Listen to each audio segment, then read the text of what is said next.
Hey guys, it's Corey. I'll show you how I killed Molgras using my Gladiator build. This fight's really difficult for melee users because of the mech, so let's get into it.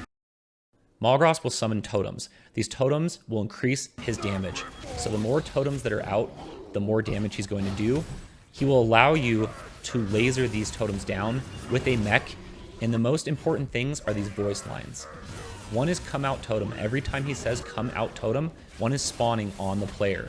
You need to keep in mind that you are where they spawn, so you need to consciously imagine a line the whole fight and constantly be creating a line with the totems that spawn on the player.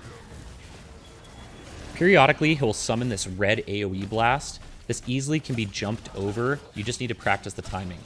Keep in mind the totems will also launch these red blood orbs at the player in a homing missile style fashion, and you really just have to do your best to avoid them.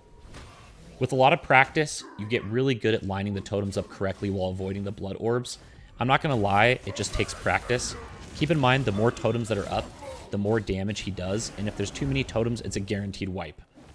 So do your best to keep these totems in a straight line. I know it's difficult, and once he gets below 50% HP, he'll spawn an extra one that will do AoE damage that you cannot hit with the laser or it will stun you. This is when it gets really difficult, I'm not going to lie. Might be wondering when the laser comes. The line he says is, "I'll follow you anywhere."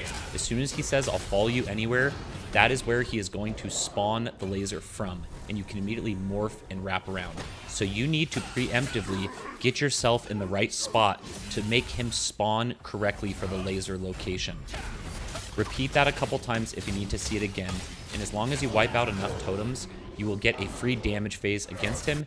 If you don't, he might do some damage to you, but if there's only a couple totems up, you can survive it. So just keep practicing, play with the camera angles if you need to wipe the totems out, and when you get to the second phase where he spawns that AoE one, do the best you can to not take it out or it will stun you. Practice this enough times and you will get through it, I promise. Let me know if you have any questions in the comments. I was able to get through this with my Gladiator build. This is the build that worked for me, and I'll show you which skills I used as well, so give that a shot. That worked really well for me. Appreciate it.